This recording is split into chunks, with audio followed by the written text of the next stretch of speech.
C'est quoi le truc avec les raies à gauche, à droite? La personne qui a les oreilles dégagées, c'est la personne qui est capable d'entendre. La personne qui se couvre les oreilles, elle filtre ce qu'elle veut entendre. Ça, c'est très important parce que la chute de cheveux n'est pas anodine. C'est subtil.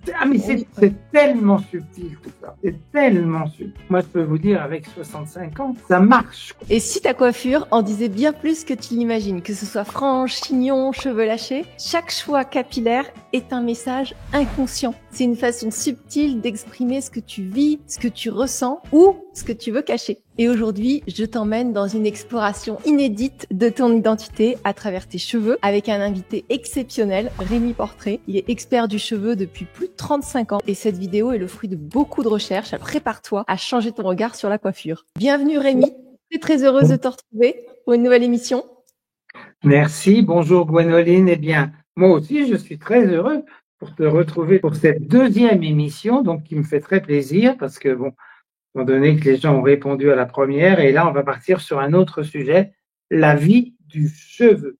Avant la naissance, la vie intra-utérine, les mouvements de coiffure, l'inconscient collectif par rapport à la coiffure dans tous les siècles, et puis après, nous verrons comment l'émission va évoluer. Voilà. Donc, vous avez entendu, nous avons 4 grosses séquences et je te pose tout de suite là, on rentre dans le vif du sujet. Hein. Tout à fait. Voilà. Donc là, on est sur la naissance du cheveu et du fœtus. Et oui. Rémi, à quel stade de la grossesse apparaissent les premiers cheveux chez le fœtus? Alors, les premiers cheveux apparaissent chez le fœtus à l'âge de 6 mois. Donc, c'est pour ça qu'il y a des bébés qui vont naître avec des cheveux et d'autres qui vont naître sans cheveux. Donc là, déjà, on peut voir que le cheveu est relié, comme je l'ai dit la dernière fois, c'est notre histoire. Le cheveu a 7 générations de mémoire cellulaire. Quand je travaille ou quand nous travaillons sur le cheveu par la coupe énergétique, nous travaillons sur les 7 mémoires cellulaires de la personne sur son histoire familiale. Donc ça, c'est très, très, très intéressant. On dit souvent, ah ben oui, il ressemble au grand-père, ah là là, c'est son grand-oncle. Voilà, il y a toutes ces générations que nous portons en nous à travers notre cheveu, et notre cheveu, est bien sûr, est l'ADN. Donc c'est très important. Voilà, donc ça, c'est la mise en place du cheveu à l'âge de 6 mois. Partant de là, après, si tu veux, quand le bébé va naître. Donc, il y a des bébés qui naissent avec des cheveux et d'autres qui naissent sans cheveux. Donc, est-ce que l'enfant a déjà son histoire d'inscrite dans ses cheveux ou pas? Ensuite, moi, j'ai posé beaucoup de questions à mes jeunes mamans. Ah oui, mais mon bébé, il est né, il avait plein de cheveux. Et puis après, au bout de quelques semaines, ils sont tous tombés et il s'est retrouvé sans cheveux. Alors là, j'ai posé les questions. Qu'est-ce qui s'est passé pendant l'accouchement? Est-ce que la maman a eu peur? Est-ce que le bébé est resté longtemps dans le passage? L'accouchement a été long et que le bébé a eu peur? Comme j'ai dit la dernière fois, la chute de cheveux est reliée à la peur, elle est reliée au rein. Donc, qu'a vécu comme peur le bébé en venant au monde? Ça, on ne le sait pas. Il n'y a que lui qui peut l'expliquer. Alors, on dit, ah, ça a duré 10 heures, ça a duré 12 heures, ça a duré 24 heures, ça a duré 36 heures. Moi, j'ai entendu tellement de choses. Donc, si vous voulez, la peur du bébé va faire qu'il va perdre ses cheveux quelque temps après. Pourquoi? Comme je l'ai dit aussi la dernière fois, le cheveu tombe entre 60 et 90 jours après sa mort. Donc, c'est pour ça que le bébé qui naît, qui a des cheveux, 60 à 90 jours après, il peut tous les perdre parce que cette peur ressort. Et après, elle peut même ressortir. Je vous expliquerai tout à l'heure le cas d'une femme d'un certain âge on a fait un travail important et c'est énorme, mais enfin bon, nous en parlerons tout à l'heure. Donc, tout ça, c'est très important parce que la chute de cheveux n'est pas anodine, même chez un bébé. C'est comment il a déjà vécu dans le ventre de sa mère, ce qu'il a vécu et comment s'est passé son accouchement. Donc ça, c'est impressionnant. On ne sait pas toujours, ah oui, il avait des beaux cheveux à la naissance, il les a tout perdus. Oui, mais la personne ne pense pas souvent, qu'est-ce qui s'est passé pendant l'accouchement? Donc ça, c'est très, très important. La peur aussi de l'abandon, parce que l'enfant sent que le papa est là, quand sa femme accouche. Et puis, pour des raisons X, le papa supporte pas, il a peur et il s'en va. Donc, tout d'un coup, il n'entend plus la voix de son père. Donc là, il risque de vivre un abandon à la naissance, puisque papa s'en va. Vous savez, c'est fabuleux parce que moi, j'ai vécu, je le vis encore en le racontant. Donc, tout ça, c'est tellement impressionnant de voir tout ce qui se passe. Parce que l'autre jour, j'entendais une émission, on dit, ah bah oui, mon mari est parti parce qu'il ne pouvait pas supporter, c'était trop fort pour lui, la césarienne, donc il est parti. Donc le bébé n'entend plus la voix du papa. Mais les parents ne font pas souvent la liaison, ni les médecins. Donc l'enfant, il reste avec son histoire de peur, d'abandon. C'est ça qui est très important. Oui, puis après, il y a les mères porteuses. Ils peuvent pas discuter avec la maman, les bébés qui ont eu Alors, des mères porteuses ou. très intéressant que tu me poses cette question-là. Moi, depuis quand même 65 ans que je travaille le cheveu, ça fait 35 ans que je suis en médecine chinoise et que je travaille avec mes clientes. J'ai vu un reportage sur deux garçons qui sont partis aux États-Unis chercher leurs petites jumelles. Bon, c'est bien, on les met dans un couffin, on prend l'avion, on arrive en France. Mais qu'est-ce qui s'est passé pendant la grossesse de cette mère porteuse? Le savent-ils? Elle avait 3 enfants, un mari. Qu'est-ce qui s'est passé dans cette vie familiale pendant 9 mois? Le bébé a tout enregistré. Il sait tout. Mais les jeunes papas qui sont venus chercher leurs jumelles, ils ne savent rien. Et ça, leurs filles peuvent déclencher quelque chose, des crises d'angoisse, des crises de peur, dont ils ne savent rien. Donc c'est pour ça que on est vraiment des apprentis sorciers. Et pour moi, la PMA, c'est vraiment quelque chose que je trouve, c'est pas naturel. Un fœtus qui est fécondé et qui est porté dans le ventre de sa maman. Ces enfants qui naissent, qui sont transportés d'un pays à un autre, ils entendent l'anglais pendant 9 mois, tout d'un coup, ils arrivent en France. Ils sont aussi complètement perturbés. C'est ça qui est très, très impressionnant. C'est pour ça que moi, je suis très, très sceptique là-dessus. Je ne suis malheureusement contre rien, mais je suis obligé de constater tout ce que j'ai vécu avec même les enfants nés par mère porteuse. Voilà. Et, et est-ce que je peux te poser la question par rapport aux cheveux d'ange et chez les bébés? Alors, on dit cheveux d'ange, pourquoi? Parce que le cheveu, lorsque naît dans le ventre de notre mère, le cheveu va prendre naissance et va vivre, va se développer dans le liquide amniotique. Donc, il ne se développe pas avec l'oxygène de l'air. La kératine se forme avec l'oxygène de l'air. Donc, moi, j'ai préconisé toute ma vie, parce que c'est ma patronne d'apprentissage qui me l'a appris, et j'ai fait ça à tous les enfants donc, qui sont nés de mes clientes. Voilà cet enfant qui doit avoir 14 ou 15 mois. Elle a des cheveux très, très fins, donc c'est des cheveux d'ange. On lui a pas coupé, on lui attache, on tire sur le cheveu, on l'attache avec un élastique, puis on va arracher les cheveux en enlevant ces petites choupinettes-là, et donc à ce moment-là, on fragilise le cheveu. Il est très important que le cheveu à la naissance, moi j'ai toujours fait ça pendant toute ma carrière professionnelle, c'est de couper les cheveux à la naissance avec un peigne fin et une paire de ciseaux, de raser la tête du bébé. Et comme ça, après, il repousse avec l'oxygène de l'air. Et donc là, la kératine devient plus forte. Elle n'est pas encore définitive, mais elle va exister avec l'oxygène de l'air. Alors attends, parce que c'est important. Ton conseil, c'est si on a un bébé, on Oui. lui rase directement la tête pour renforcer ses cheveux pour plus tard. Pour plus tard, et en même temps déjà créer la kératine, parce que la kératine se forme avec l'oxygène de l'air. Donc moi, j'ai toujours préconisé au cours de ma vie professionnelle de couper les cheveux des enfants 2 fois la première année. À la naissance, 6 semaines, 2 mois, et puis ensuite de les couper avant les 1 an. Déjà là, on les rase pas, mais on fait une coupe parce que le cheveu a déjà bien poussé, et on peut faire une coupe même au rasoir sans faire une coupe tonifiante, mais une coupe qui va avoir une vibration que l'enfant connaît. Lorsque les mamans que je coiffais ont vécu des coupes énergétiques. Donc tout ça, c'est très, très important. Donc, après, le cheveu va pousser beaucoup plus fort. Il est intéressant de ne pas trop attacher, de ne pas trop tirer les cheveux d'un enfant jusqu'à l'âge de 7 ans.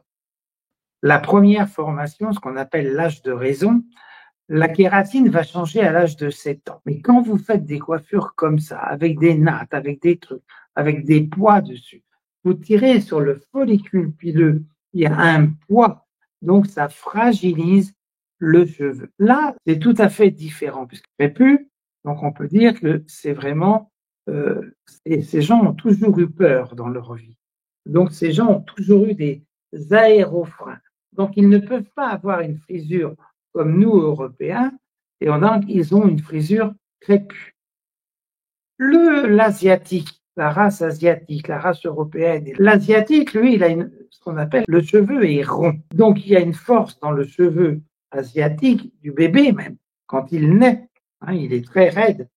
Et après, il y a toute la nourriture par rapport à ceux qui ont vécu l'esclavage. Lui, il est kamikaze. Il est prêt à mourir. Ça va. Donc, il n'a pas peur. Il est prêt à mourir. Il se fait harakiri. Donc, il ne peut pas avoir les mêmes cheveux que la personne qui a été esclave et qui a vécu tout le temps dans la peur, qui a été battue, qui a fait ceci. Le cheveu européen, nous avons une autre frisure qui, à ce moment-là, la frisure est ovoïde. Ça permet d'avoir une certaine souplesse naturelle. La race jaune, où le cheveu est rond, la race européenne, où le cheveu est ovoïde, et la race crépue, où le cheveu naît dans une matrice qui est complètement aplatie par la peur. Nous retrouverons ça tout à l'heure et je te l'expliquerai par rapport à la chimiothérapie. Donc, je voulais dire quelque chose par rapport à ce que l'enfant ressent et entend. Un jour, j'ai une jeune femme qui était sur le point d'accoucher. C'est une jeune femme haïtienne. Elle était la belle-fille d'une de mes amies. Elle avait donc les cheveux longs, très, très belle jeune fille, avec des cheveux noirs et d'une épaisseur. Waouh, c'était extraordinaire. Elle vient me voir 3 semaines avant l'accouchement et elle me dit, Rémi, j'ai envie de me faire couper les cheveux, mais je me les fais couper court. Donc, c'est une coupe qui a duré longtemps parce que j'y suis allé progressivement. Mais cette jeune femme a vécu la vibration pendant presque 1 heure. Donc, ce qu'il faut comprendre là aussi, c'est qu'au moment où je commence la coupe vibratoire chez une femme qui est enceinte, le bébé commence à bouger. Donc, le bébé ressent la vibration. Donc, pendant plus d'1 heure, ce petit bébé a ressenti la vibration, tout ce qu'elle a vécu. On a fait plusieurs étapes pour qu'elle puisse vraiment revivre quelque chose dans la libération et dans l'action qu'elle créait à ce moment-là. C'est-à-dire de devenir une jeune femme de 23 ans, tahitienne, où le cheveu a une importance capitale, et avoir, pour la naissance de son bébé, les cheveux courts. Bon, la coupe, elle est sortie, elle était magnifique. Elle était heureuse, moi aussi. Quand la coupe a été terminée, le bébé s'est arrêté de bouger. Très bien. Donc, en Haïti, comme en Inde, on rase les cheveux des enfants à 3 semaines. En Inde, on rase tous les bébés à 3 semaines. En Nouvelle-Calédonie, c'est la même chose. On coupe les cheveux du bébé à 3 semaines. Donc, elle vient avec son mari et donc le papa prend son fils sur ses genoux et je commence la coupe. Donc, il le coupe et j'ai commencé la coupe par l'arrière. Donc, il était sur le ventre et voilà. Et là, tout d'un coup, j'ouvre la bouche pour parler. Et le bébé, il me cherche. Il entend ma voix. Voilà. Donc, 1 fois, 2 fois, on refait l'expérience. Et donc, le bébé ne bougeait pas quand son père parlait. Et dès que moi, je prenais la parole, le bébé me cherchait. Donc, il avait entendu ma voix. Il avait enregistré ma voix. Donc, il savait qu'il connaissait cette voix et il me cherchait à 3 semaines. C'est vraiment impressionnant. C'est de voir comment, dans la vie intra-utérine, il se passe des choses fabuleuses.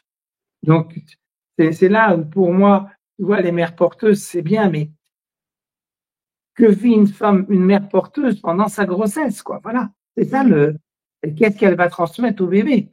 Qu'est-ce que le bébé va enregistrer? Mais qu'aucun de ses parents, femme ou homme, ne pourra découvrir après parce qu'ils ne savent pas ce qu'elle a vécu.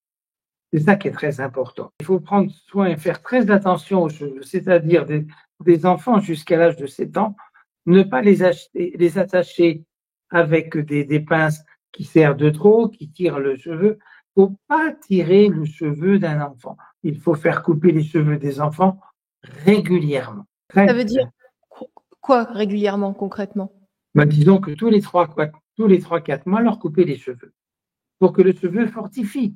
Parce que c'est besoin il repousse, mais il faut le couper. C'est comme une pelouse quand on la sème.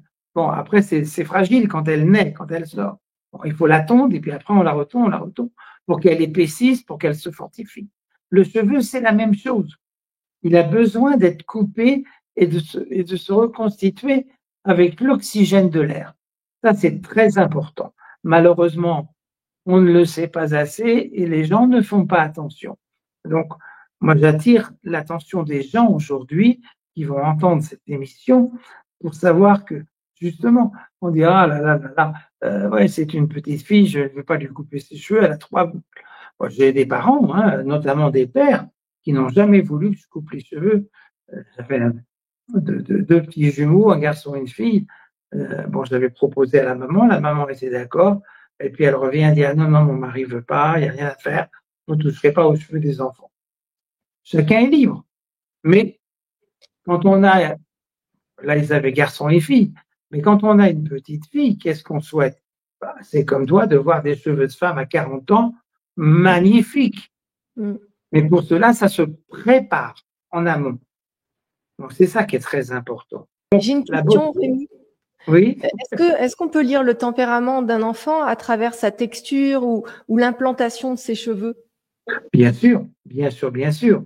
Un cheveu qui est justement cheveu d'ange, qui est filandreux et ainsi de suite, il n'y a pas une vitalité extraordinaire. Quand la kératine va être formée et qu'un enfant a des cheveux très drus, très forts, bon, c'est déjà que l'énergie du rein est bonne et en même temps, il sait s'imposer, il prend sa place. La petite fille qui a 3 cheveux comme ça, bah oui, mais elle n'a pas de cheveux, alors je lui attache. C'est complètement stupide. Il faut lui laisser libre et lui couper régulièrement pour pouvoir faire pousser les cheveux et que la kératine se forme. Et jusqu'à l'âge de 14 ans, jusqu'à la formation, quand l'enfant devient un adulte ou un préadulte, il faut vraiment au moins les couper régulièrement jusque-là. Après, la jeune fille peut laisser pousser ses cheveux parce qu'elle est sûre d'avoir des beaux cheveux toute sa vie. Moi, je peux vous dire, avec 65 ans, ça marche, quoi. Tous mes clients peuvent témoigner de ça. Tous les parents qui m'ont écouté, ah, merci Rémi, merci Rémi. Voilà. Donc, c'est ça qui est important. Je vais vous raconter quelque chose par rapport à une chute de cheveux d'une femme de 40 ans. Donc là, après, les gens me croiront pas.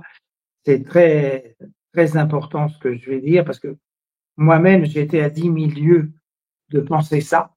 Donc, cette femme vient me voir, elle était cliente depuis plusieurs années chez moi et je n'avais toujours pas découvert. Elle faisait une chute de cheveux tous les 6 mois au mois de juin, enfin, tous les ans au mois de juin, elle perdait ses cheveux. Et puis un jour, pourquoi j'ai été inspiré ce jour-là, essayez de m'aider parce que moi, j'en peux plus. Tous les ans, je perds mes cheveux au mois de juin. Alors, bon, elle insistait et puis on avait déjà parlé, mais je n'avais pas capté. Et je dis, écoutez, et puis tout d'un coup me vient l'idée, je lui dis, mais savez-vous ce qui s'est passé pendant la grossesse de votre maman au bout du 6e mois? Ah ben, elle me dit, j'en sais rien du tout. Bah, écoutez, avec tout ce qu'on a cherché, on n'a rien trouvé. Moi, je pense peut-être que ça vient de votre vie intra-utérine. Ah, ben ça tombe bien, je vais ce week-end chez maman, je vais lui poser la question. Elle me dit, vous inquiétez pas, je vais poser la question. Je dis, écoutez, je pense qu'il y a peut-être une solution là, un événement qu'elle a eu peur, qu'elle vous a transmis une peur, qui a déclenché votre chute de cheveux et qui, dans la programmation, tous les ans, se reproduit au mois de juin. Donc, elle s'en va, elle revient. Elle est revenue très vite parce qu'elle voulait m'en parler. Donc, elle vient me voir sans se faire couper les cheveux. Elle me dit, vous savez, c'était très, très difficile avec ma mère. Bon, d'abord, elle m'a fait la tête, elle n'a pas voulu me parler, tu ne sauras rien, je ne te le dirai pas, pour ceci, cela, ça ne te regarde pas, c'est ma vie à moi. Bon, alors elle m'a dit, j'ai passé tout le dimanche à attendre, c'est qu'elle veuille bien me parler.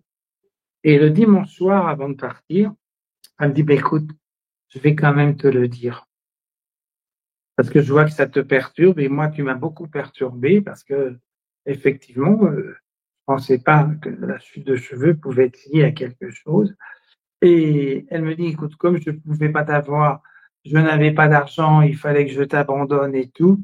Je voulais pas t'abandonner, donc j'ai fait appel à une faiseuse d'ange, hein, qu'on appelle donc les femmes qui faisaient les avortements dans les années 50. Et elle a voulu donc avorter. Mais l'enfant était formé et tout, elle avait 6 mois. Donc la femme l'a fait avec des aiguilles. Mon Dieu, mon Dieu, mon Dieu. Et là, l'autodéfense de l'enfant, elle s'est tellement resserrée, repoussée qu'elle n'a pas pu être touchée par les aiguilles. La sage-femme, enfin la faiseuse d'ange, n'arrivait pas à toucher le fœtus.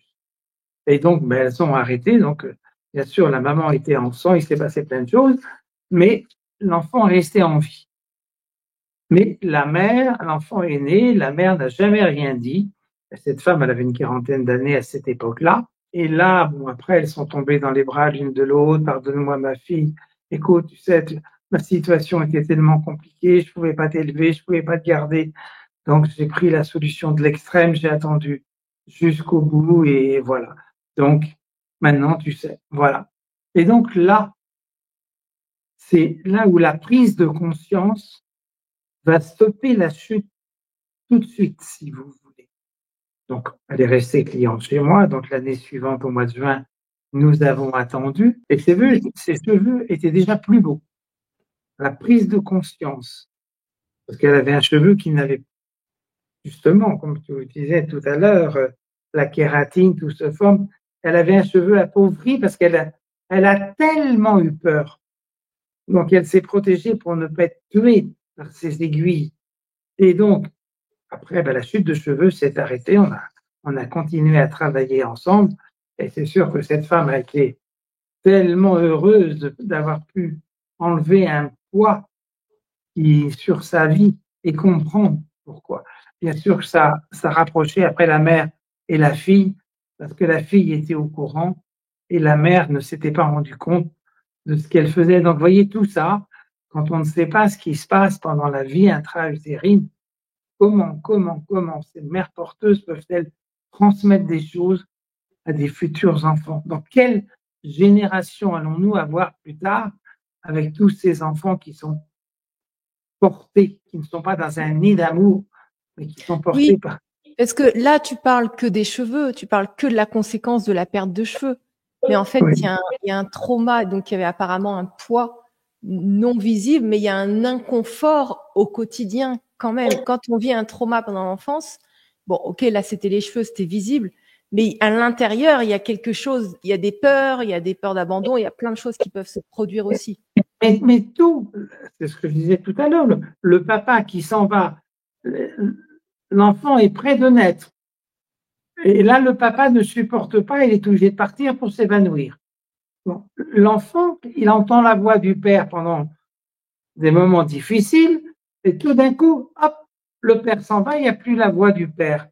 Donc, il y a une sensation d'abandon. C'est Et comment subtil. Ah, mais Oui. c'est tellement subtil tout ça. C'est tellement subtil.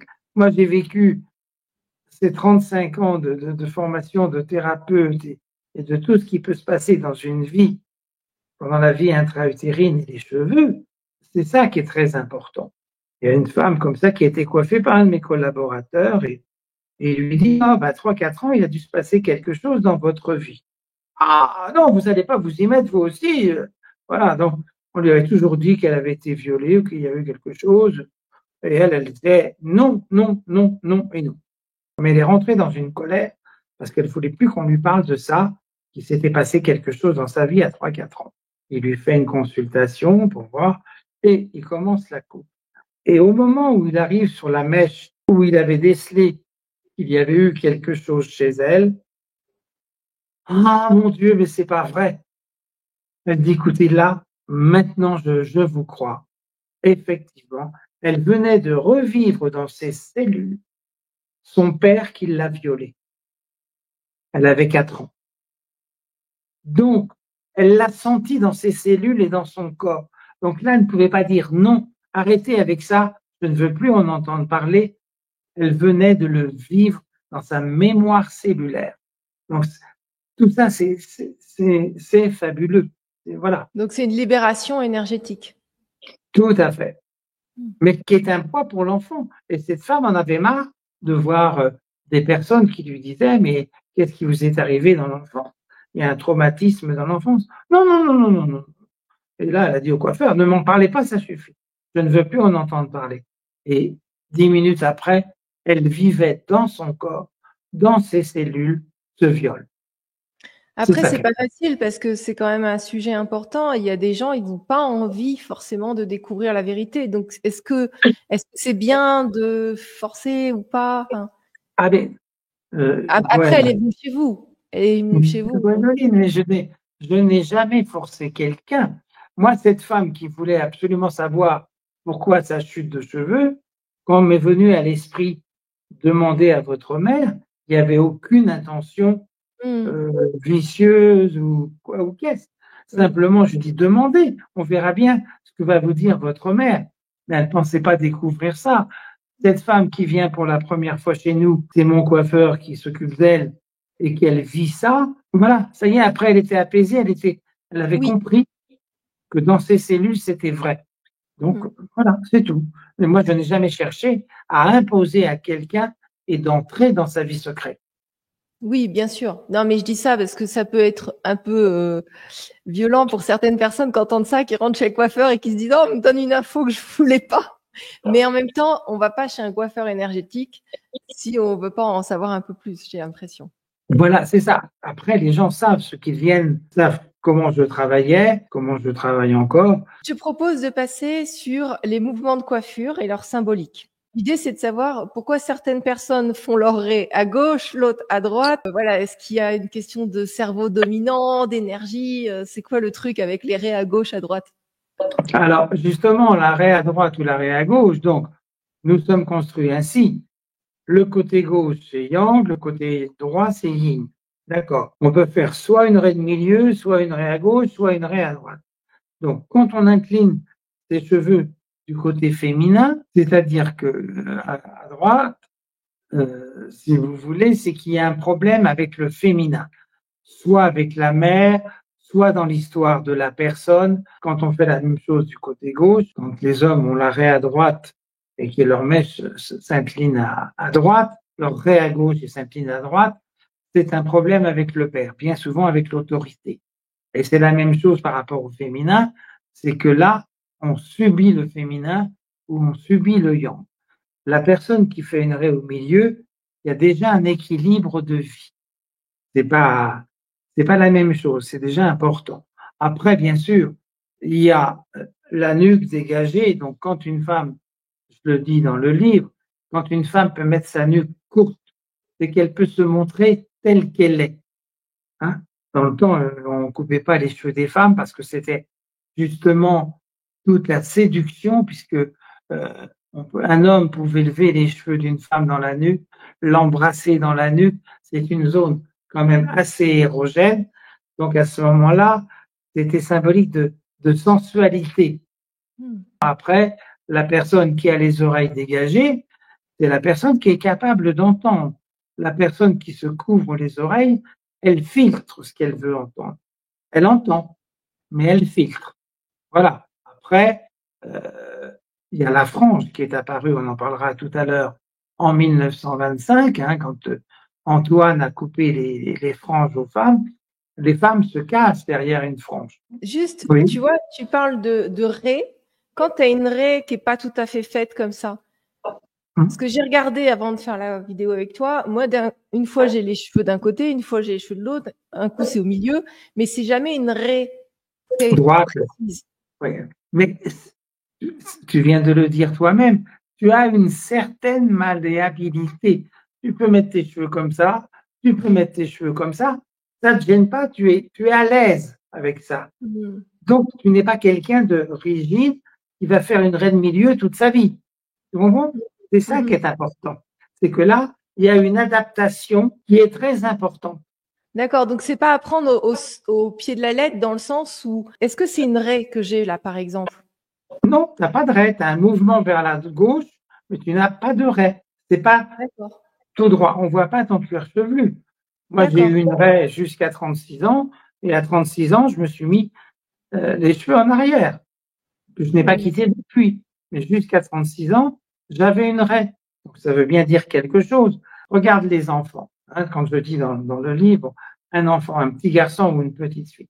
Mais les petits garçons, comment ils sont coiffés quand ils sont petits? On leur met les cheveux vers l'avant. Donc, un enfant est obligé de subir. Il ne peut pas dire, voilà, il met ses cheveux en avant, c'est sa mère qui le coiffe le matin. Voilà. Après, vers 8-9 ans, il y a un mouvement qui commence à s'élaborer vers la droite, vers la gauche. Est-ce qu'il est sur la dominante du père ou de la mère? D'accord. Et quand il devient plus adolescent, il va se mettre les cheveux en arrière. Ça, c'est la cyclique des enfants, des petits garçons. Et à ce moment-là, quand il met ses cheveux en arrière, c'est là où il va prendre conscience qu'il est capable d'affronter la vie. Quand on a les cheveux vers l'avant, on subit. On ne peut pas faire autrement. Et ce qui est intéressant aujourd'hui, c'est d'avoir le nombre d'hommes qui ont les cheveux vers l'avant et puis ils relèvent juste un tout petit peu la mèche devant. Hein, on l'a fait tenir avec un petit peu de gel, mais voilà, ils ne sont pas capables de prendre les choses en main et d'avoir les cheveux tout en arrière. Regardez la proue du bateau, quand on a la sirène qui est là, elle a les bras sur le long de la coque, elle a des cheveux longs et elle en prend plein la figure quand les vagues arrivent, mais elle affronte la vie, elle affronte la mer. Tout ça, c'est intéressant de voir que ça a une signification. Et moi j'ai vu des personnes, alors bon, je côtoie beaucoup d'intervenants, mais je les vois avant en train de se préparer parfois et après. Et j'avais vu une personne qui avait les cheveux très jolis, blonds, un peu à la brosse, relevés là. Et il me dit, une fois que je me suis coiffé, c'est bon. Et quand il s'est coiffé, il s'est tout aplati comme ça, avec du gel. Ça faisait une raie avec tout comme ça là, et ça faisait pas joli. Et en fait, lui, il se préférait comme ça. Ben oui, parce qu'il préfère subir plutôt que d'affronter. Donc, pour l'enregistrement, pour l'interview avec toi, il s'est donné une image qui n'est pas la sienne. Il se préfère autrement. Donc, aplati, faire face, complètement subir. Voilà. C'est ça qui est très intéressant. Ah, c'est intéressant. Est-ce que tu peux nous parler du mouvement capillaire, ce que ça révèle sur notre état intérieur? Ah ben, bien sûr que ça révèle obligatoirement quelque chose sur la vie intérieure de la personne, puisque un mouvement à droite ou à gauche, ou quand je vois les hommes qui ont l'arrêt à droite comme ça, et qui s'en vont que la mèche s'en va vers la gauche, quelle a été sa problématique par rapport à son père? Et quelle est sa problématique par rapport aux hommes? Si c'est un homme public, si c'est un homme qui dirige quelque chose, il y a quand même une faiblesse, il y a quand même un problème dans la relation à l'homme, parce qu'il subit des choses. Et c'est la même chose pour aller du côté féminin. Quelle est l'influence de la mère?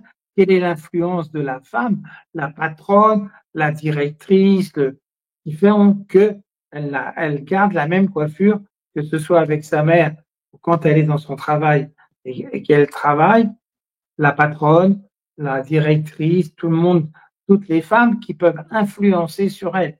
Et là, elle n'a pas la force. Le mouvement vers la droite, c'est oui. que ce soit le féminin. C'est le féminin. Le mouvement vers la gauche, c'est le masculin. La personne qui est capable de changer de mouvement de coiffure quand elle arrive à son travail, donc elle peut se libérer de sa mère et elle va pouvoir affronter sa patronne ou sa directrice ou ceci ou cela, ou ses collègues, elle va se sentir libre, mais elle ne subira plus. Moi, je sais que j'avais un ami qui avait une raie à gauche et qui subissait sa mère d'une façon incroyable. Pourtant, il faisait des études de dentiste. Quand on s'est connus, et à ce moment-là, je ne savais pas tout ce que je sais. Il me dit, ah ben non, je ne peux pas changer ma raie de côté, c'est comme ça, c'est toujours. Je dis, attends, tu vas voir, ta raie, elle peut changer. Je savais déjà que moi, en faisant ma taille diamant, il se passait quelque chose. À ce moment-là, je n'avais pas toute la connaissance, puisque j'avais 26 ans, je n'avais pas toute la connaissance que j'ai aujourd'hui. Sa raie a changé de côté, elle n'est plus jamais revenue. Et là, il est rentré en conflit avec sa mère. Donc, on peut le provoquer. Donc, on peut changer sa coiffure. Parce que souvent, il y a des femmes qui vont avoir un bébé. Souvent, c'est là où on se coupe les cheveux ou un gros événement dans la vie. Donc, on peut provoquer le changement. Tout à fait. Mais c'est pour ça que cette jeune femme dont je parlais tout à l'heure, le petit bébé qui est né à 3 semaines et qui reconnaissait ma voix, qu'est-ce qui s'est passé au moment où elle a voulu mettre au monde son enfant? Elle a voulu avoir une vie de femme. Elle n'était plus la Tahitienne avec ses cheveux noirs magnifiques. Elle était devenue femme. Elle voulait devenir mère en ayant un autre aspect. En ayant fait la coupe, elle a déjà préparé l'enfant dans son ventre à avoir une nouvelle mère, avoir une mère qu'il ne connaissait pas avant, mais c'est celle-ci qui, pour lui, va avoir de l'importance. Ouais, c'est intéressant. Et donc, les franges, on a parlé un peu des franges, mais pas beaucoup. Oui. Tu peux nous en dire plus? On se plus? cache derrière la frange. C'est vraiment ça. Hein. On ne peut pas affronter la vie comme la proue du bateau. Donc, on se cache là. Donc, de quoi cette femme a-t-elle peur pour affronter la vie? Pourquoi a-t-elle une frange? Alors, j'ai entendu des coiffeurs quand je parlais de ça. Oui, mais au contraire, ça met la beauté des yeux en valeur. Bon, ok, mais il faut le voir d'une symbolique psychologique et physique, mais psychologique surtout. Là, c'est quelque chose d'important parce que cette femme se cache derrière sa frange et elle a peur d'affronter la vie. Et les femmes qui ont les cheveux très, très, très tirés en arrière, comme ça, j'en ai connu. Souvent, moi, j'ai connu beaucoup de femmes brunes avec une queue de cheval comme ça, là, très tirée, mais jamais à laisser ses cheveux se détacher, quoi. Ah, ben non, parce que là, il faut que tout soit parfait. Alors là encore, est-ce que le cheveu va être attaché dans la nuque? Est-ce que le cheveu va être attaché au milieu de la nuque ou est-ce qu'il va être attaché sur le dessus? Hein, quand on fait la queue de cheval, bien sur le dessus. Donc, on retient tout et on resserre, soit dans le mois social, soit dans le mois profond. Donc, c'est à partir du milieu de nuque. Qu'est-ce qu'elles retiennent et qu'est-ce qu'elles ne peuvent pas libérer en elles, que ce n'est pas possible de libérer? Tout ce qui est professionnel et dans le mois social, hein, tout ce qui est retenu, parce que, alors, est-ce que c'est une femme soumise à son mari, parce qu'il faut qu'elle soit impeccable, toujours les cheveux bien tirés? C'est pas les femmes que j'ai connues. Hein. D'accord. Et comment vivaient-elles à ce moment-là? Qu'est-ce qui se passait dans leur vie? Les deux types de femmes auxquelles je pense, elles étaient très sur le travail. Travail, axé sur le travail. Tout était retenu dans le travail. Voilà. Il faut bien comprendre que quand on attache ses cheveux, c'est qu'on retient tout. Donc, ça peut être des grosses bosseuses, oui, tout à fait, mais tout est retenu. Il n'y a pas de liberté, il n'y a pas de. C'est pas spécialement des artistes parce qu'elles n'ont pas de liberté. Tout est contenu. Et les chignons hauts comme ça, juste là. Alors, les chignons hauts, c'est la même chose. C'est attaché. Donc, tout ça, c'est attaché dans le mois social ici. Parce qu'aujourd'hui, on ne fait plus des chignons crêpés comme Marie-Antoinette ou comme Brigitte Bardot dans les années 50-60, mais c'est retenu, on les attache. Donc, dans le mois social, là aussi, il y a une retenue. Alors, plus ou moins avec de la fantaisie, parce que c'est pas la même chose qu'une queue de cheval attachée et laissée libre derrière. Dans le mois social, qu'est-ce qui est retenu? Comment, là encore, après, c'est des questions. Comment vit-elle avec sa famille, son mari, ses enfants? Est-ce qu'elle se sent bien à sa place dans sa vie de mère, dans sa vie de femme. Qu'est-ce qui l'embête? Il faudrait lui poser des questions pour savoir pourquoi elle s'attache les cheveux sur le dessus de la tête. Tout a une signification. Moi, ce que je retiens, c'est qu'on peut changer d'état d'esprit, de posture, en changeant de coiffure. Tout à fait. Mm. Il y a des femmes et de toute façon, quand une femme coupe ses cheveux, il y a toujours un changement de vie. Est-ce qu'il existe une coupe idéale ou bien est-ce que c'est toujours le reflet des mouvements de phase de vie? Est-ce qu'on peut avoir une coupe qui nous va parfaitement bien et la garder tout le temps, quoi? Mais bien sûr, c'est pour ça que la coupe de cheveux peut évoluer. Une coupe de cheveux peut très bien durer toute notre vie. Mais on le voit bien chez certaines personnes ou chez certaines chanteuses, la coiffure évolue, mais elle reste dans la même tonalité, si tu veux vraiment. Bon, il y a des exceptions. Mireille Mathieu n'a rien changé. Voilà. Hein. Quand on voit Catherine Deneuve avec ses cheveux longs, dans les années 90, Catherine Deneuve s'est fait couper les cheveux courts, avec une nuque courte et les cheveux vers l'arrière. Ça a été un succès mondial, mondial. Là, on a Catherine Deneuve. Ça, c'était la grande vedette avec ses cheveux longs. D'accord, elle avait un style. Quand Charlie lui a coupé les cheveux, c'était plus court. Mais nous n'avons pas trouvé la vraie coupe que lui a fait Charlie. Là, c'était la comédienne de 60 ans, bien avec ses cheveux courts. Mais elle a laissé repousser ses cheveux. La carrière est trop importante pour elle parce qu'elle a été connue avec ses cheveux longs et elle n'a pas accepté la femme de 60 ans avec ses cheveux courts.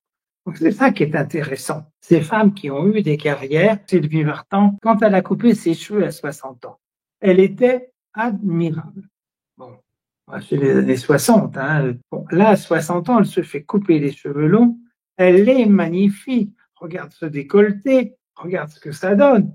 Bon, 20 ans plus tard, elle a laissé repousser ses cheveux. Regarde le photographe, comment a-t-il pu mettre tout ça en noir, qui lui donne une largeur, une épaisseur. Et ses cheveux longs qui n'ont pas d'expression. Mais pour elle, elle existe à travers sa carrière. Elle existe à travers ses cheveux longs. C'est ça qui est fabuleux. C'est de voir qu'il y a des personnes qui ne peuvent pas changer. Et dernier exemple, on a vu Françoise Hardy, ses cheveux longs à 20 ans. Après, à 40 ans, elle a fait couper ses cheveux. L'autre, avec ses cheveux blancs, elle est magnifique. Voilà. Elle est morte avec ses cheveux courts, mais elle a su changer de personnalité tout en continuant de chanter, mais elle s'est affirmée en tant que femme et non pas chanteuse. C'est ça qui est très important. C'est qu'elle, elle a réussi à évoluer.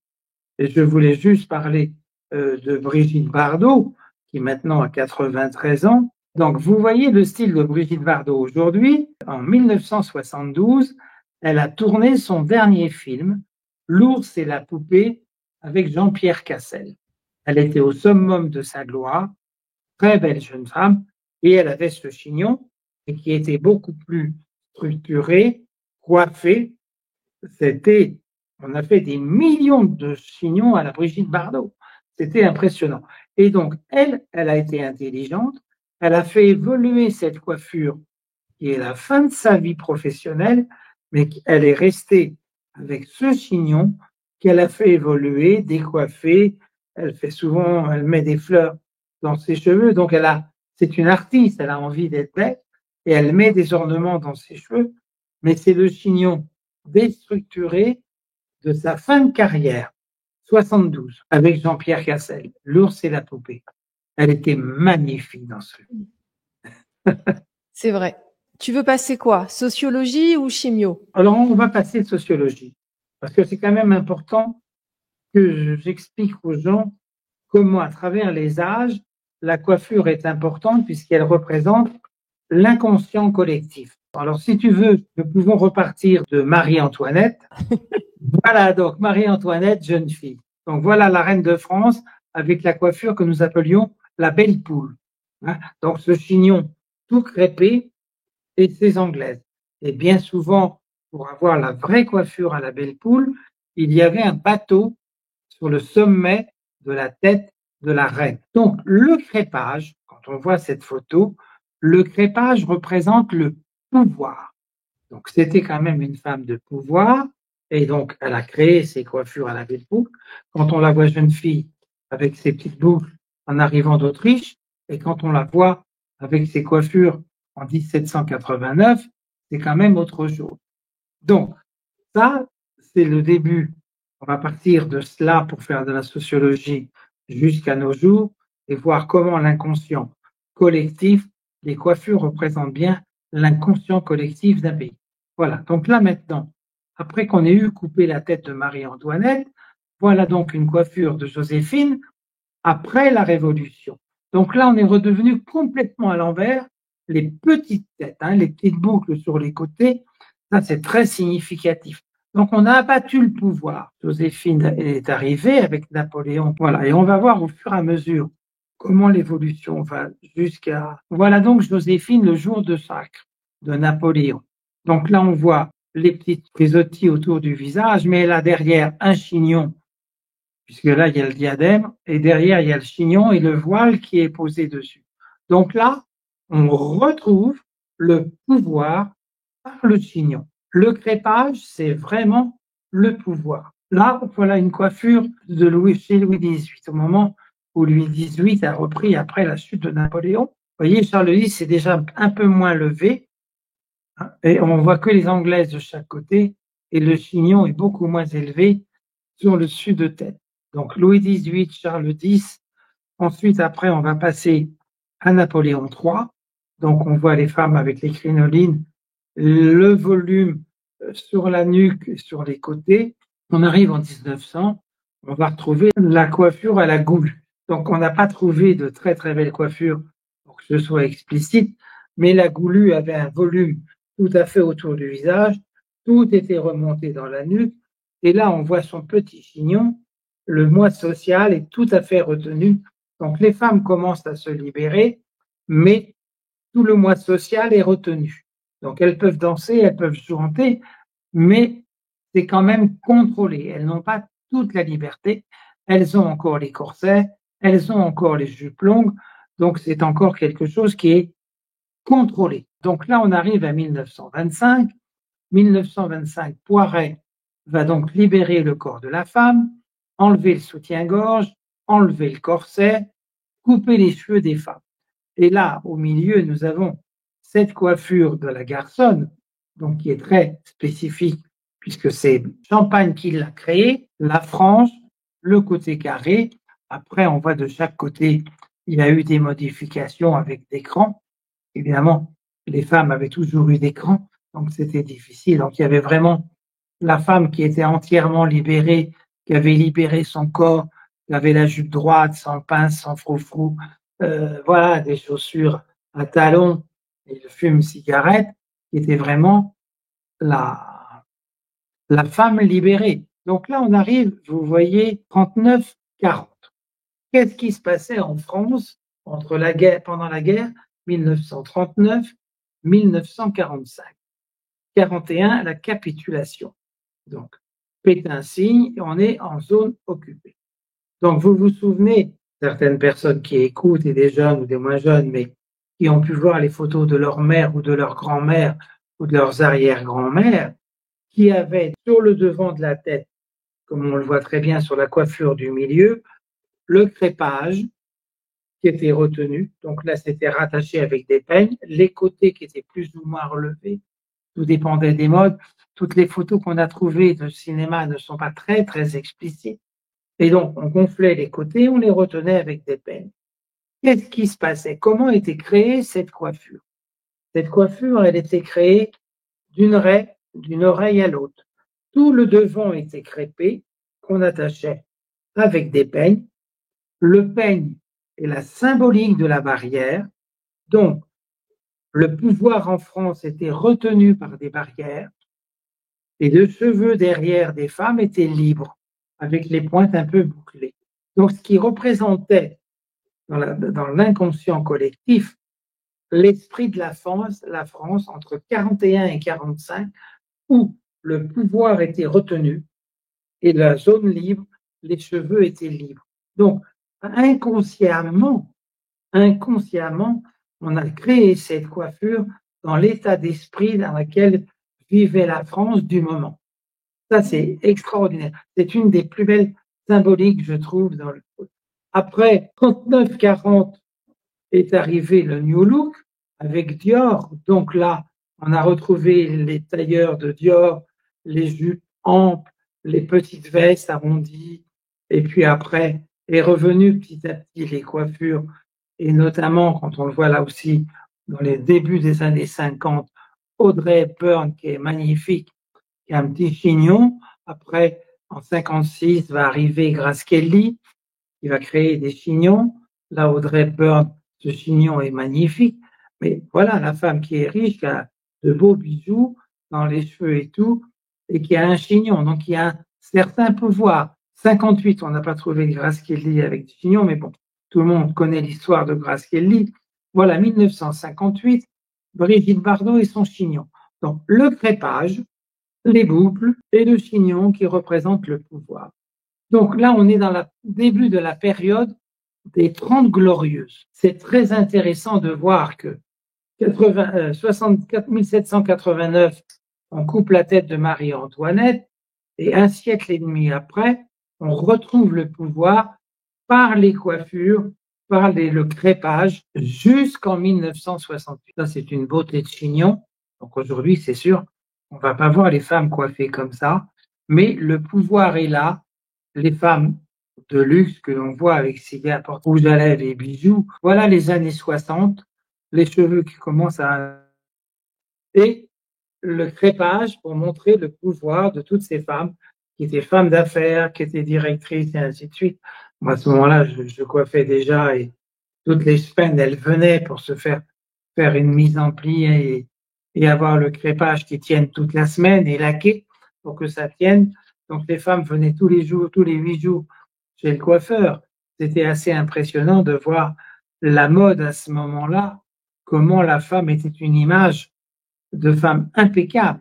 Donc, tout ça, ça montre qu'on était bien dans les grandes glorieuses. Tout montait. C'était extraordinaire. Il y avait un pouvoir d'achat. Les femmes pouvaient s'habiller. Elles étaient belles.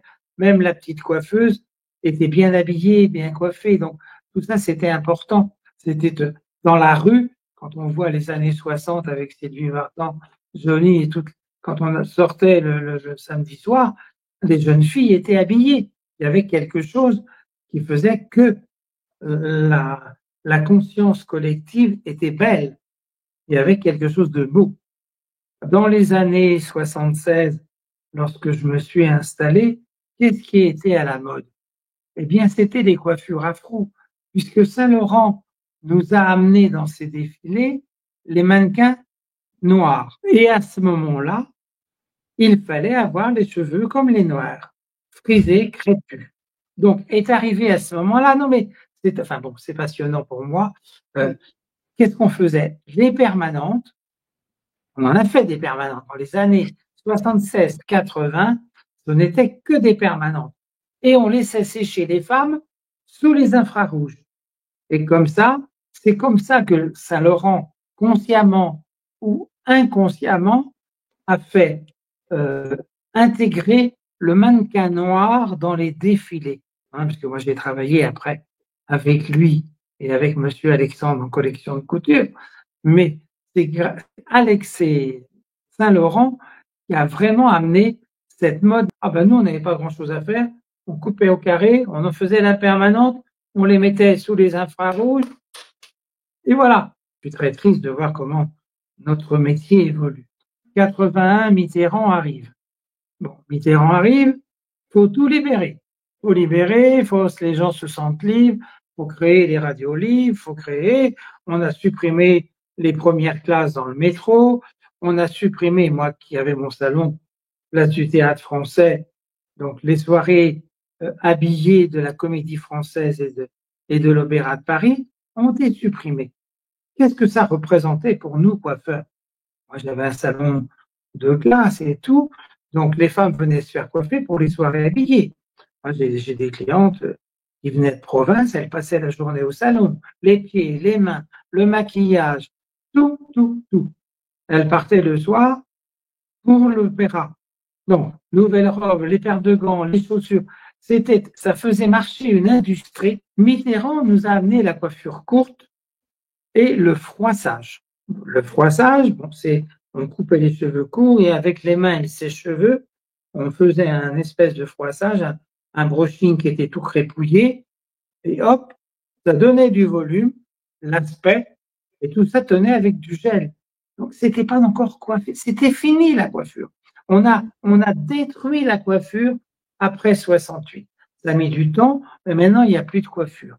Les femmes ne sont plus coiffées, même les femmes du monde, au grand regret, moi qui ai aimé toute cette période des Trente Glorieuses et toutes les clientes que j'avais, c'était extraordinaire. Moi, j'ai coiffé un jour une cliente. Elle est venue 3 fois le même jour. Une coiffure pour la messe du mariage de son beau-frère, une coiffure pour le cocktail et une coiffure pour le soir où je lui ai fait un chignon avec des petits dahlias orange assortis à sa robe. Aujourd'hui, quelle femme a le temps d'aller 3 fois chez le coiffeur pour une journée de fête? Oui, c'est sûr que là, ouais. Donc, si tu veux, pour moi, c'est qui adore mon métier, mais quand je vois les femmes coiffées, et même les présentatrices de télévision, je connais quand même les coulisses de la télévision, j'ai fait beaucoup d'émissions, il y a des maquilleuses, il y a des coiffeuses. Elles sont même pas coiffées, même pas le respect d'eux-mêmes pour quand même être présentables, quoi. Vraiment, moi, quand je les vois, on a l'impression qu'elles sortent du lit. Donc, ça va, quoi. Oh, je t'exagère un peu là Ah quand non, même. non, non, non, non, non, non. Ah bah écoute, regarde Flavie Favant. Le matin, on se demande si elle a passé le peigne dans ses cheveux. Bon, il y a quand même tout ce qu'il faut dans les coulisses, quoi. Ah Ouais. non, non, mais j'exagère peut-être. Non, j'exagère pas. C'est ce que je ressens. C'est ce que je ressens. Mais je suis Ouais. dur. Je suis dur parce que vraiment, je suis triste pour notre métier. Mm. Parce que nous avons un beau métier. J'ai découvert quelque chose. J'ai essayé d'apporter. Une personne qui est coiffée, elle existe. Elle apporte quelque chose. On peut la regarder. Quand on voit les cheveux gras à la télévision et tout, mais c'est scandaleux. Alors qu'il y a des coiffeurs payés pour ça. Enfin bon, je vais pas. J'adore. Tu peux C'est couper ça scandaleux. si J'adore. Non, mais tu as raison, tu es authentique, tu es toi et enfin, c'est bien que tu t'exprimes. Et puis, moi, en t'écoutant, c'est sûr que ça me fait des prises de conscience parce que moi, je suis la première, je ne me coiffe pas. C'est un truc, mais, je n'ai pas le mais temps t'es dans la comme journée, je n'ai pas envie de le faire. Et en même temps, je suis sûre que si j'allais à une soirée coiffée, je trouve que ça donne un impact. On a une prestance différente, on va se mouvoir différemment. oui, oui, Euh, oui, ouais, je tout suis à fait. d'accord avec toi. Mais j'ai vécu une autre époque, si tu veux. Je veux dire que je suis un vieux machin, mais j'ai vécu une autre époque où pour nous, la femme, quand elle sortait, elle était magnifiée. C'était, voilà, c'est sûr que c'était autre chose, Mm. mais c'est important. Oui, ouais, c'est vrai que beaucoup de choses ont changé, mais c'est intéressant d'avoir ton regard et ton point de vue. Peut-être quand les personnes qui vont regarder la vidéo vont se dire, bon, bah, allez, là, je vais peut-être m'habiller différemment ou me coiffer un peu plus ou prendre soin de moi différemment. Oui, C'est oui, chouette. oui. Mais Ouais. c'est parce qu'on donne une image de soi. Donc on a perdu mais notre société, où est-ce qu'elle en est aujourd'hui? Mm. Dans le monde entier, tout va mal. Rien C'est ne, que voilà. les choses ont moins d'importance. C'est-à-dire, soit c'est très très important, soit c'est pas important du tout. Par exemple, un mariage, bon bah là, il y a toujours l'effet coiffure, il y a toujours cet effet-là parce que c'est important. Mais une soirée, un cocktail ou un premier rendez-vous, c'est vrai que ça devrait être aussi un moment important de prendre le temps de s'apprêter différemment et de valoriser son image. Ça nous fait du bien. C'est pas spécialement apprêté, mais c'est se sentir bien, tu vois, belle. Moi, je me suis jamais présenté mal coiffé devant mes clientes. Pour moi, je ne pouvais pas arriver avec les cheveux gras. C'était impossible. Donc, voilà. Après, c'est une éducation, c'est tout un Après, ensemble je de pense choses. que c'est une question de valeur. Quand on a une valeur esthétique ou beauté très importante, tu sais, la notion des valeurs intrinsèques, quelque chose qui est important. Il y a des gens, ça va être protégé. Il y en a d'autres, ça va être la joie. Il y en a d'autres, ça va être la beauté ou la famille. Et ceux qui ont la valeur beauté, évidemment, ils vont se présenter le plus joliment possible. Mais pour ceux qui n'ont pas la valeur beauté, ce n'est pas important. Oui, mais je le comprends. Mais Ouais. dans mon histoire de vie, quand on voit où en est la coiffure aujourd'hui, je suis triste. Oui, je comprends. Ouais, complètement. C'est génial d'avoir fait cette vidéo. Et j'aimerais rappeler tes 2 livres. Donc, tu as fait le premier livre, Cheveux, parle-moi de moi, le Oui, cheveu, le fil de l'âme, oui, coécrit avec Michel oui, Odoul. ça va double, Et tout le à fait. deuxième livre, Vos cheveux disent tout. Voilà, oui, oui, ils sont toujours édités. Et ça, c'est merveilleux pour moi. Bon, Michel Odoul, qui est un support extraordinaire, parce que tous les gens qui achètent le livre de Michel Odoul voient le livre sur le cheveu, donc ce qui fait que il est encore réédité. Donc ça, c'est fabuleux. Merci Michel. En tout cas, merci beaucoup à toi, Rémi. Et on va te retrouver lors d'une prochaine conférence par rapport à la chimio. Et tu as encore beaucoup de choses à dire au niveau du cheveu. Donc, on vous Oui. informera. Et on vous embrasse très fort, les amis. Prenez soin de vous. Prenez soin de vos cheveux. Merci beaucoup. Merci de m'avoir écouté, puis de voir un petit peu mon emportement, mais c'est comme ça. Je suis spontané. Merci, Merci Rémi. à vous. Au revoir.